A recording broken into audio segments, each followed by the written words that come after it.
Cet entraînement doit durer 4 heures. 30 cartouches sont utilisées. Ici, on tire à balles réelles. Pour les policiers, 3 séances sont obligatoires chaque année. Alors on va les tuer pour tous les deux. On est quand même sur des armes qui sont potentiellement létales, ce sont des armes à feu. Et il est extrêmement important que les policiers puissent en maîtriser tous les aspects, que ce soit sur l'aspect technique, mais forcément sur l'aspect juridique.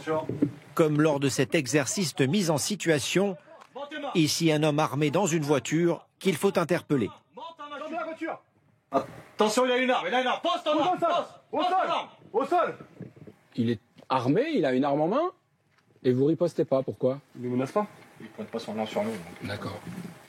Manque de temps, d'infrastructures ou de formateurs, ce policier qui exerce depuis 5 ans n'est pas toujours en mesure d'effectuer ses 3 séances de tir annuelles. Alors moi j'ai peut-être 2 séances sur l'année, donc là je pense pas que j'aurai la 3e CA.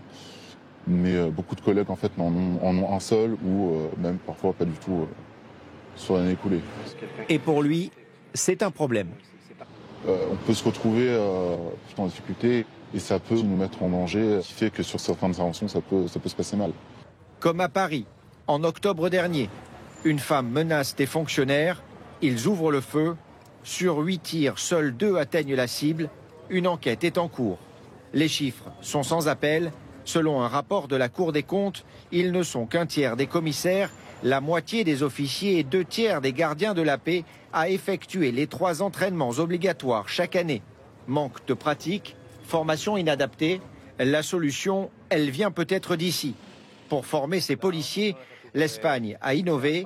Dans la commune de Elche, en plus des 3 séances de tir obligatoires par an, les 380 fonctionnaires de police s'entraînent à l'aide d'un simulateur équipé de casques virtuels et d'une arme bardée de capteurs. Les scénarios sont ultra réalistes.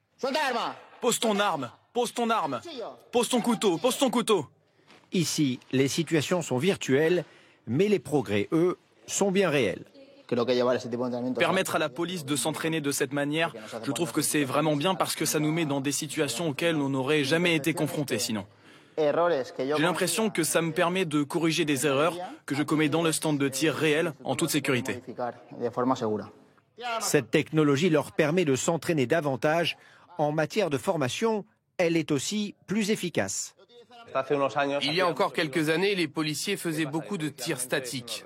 Ce n'est pas la réalité parce qu'un policier travaille dans la rue, il court, il est en mouvement. Et toute cette pratique statique ne sert à rien. Si tu ne t'entraînes pas à bouger avec l'arme, c'est difficile. Coût du dispositif, environ 30 000 €. Une dizaine de simulateurs d'entraînement est actuellement en service en Espagne. Le pays prévoit de généraliser leur utilisation.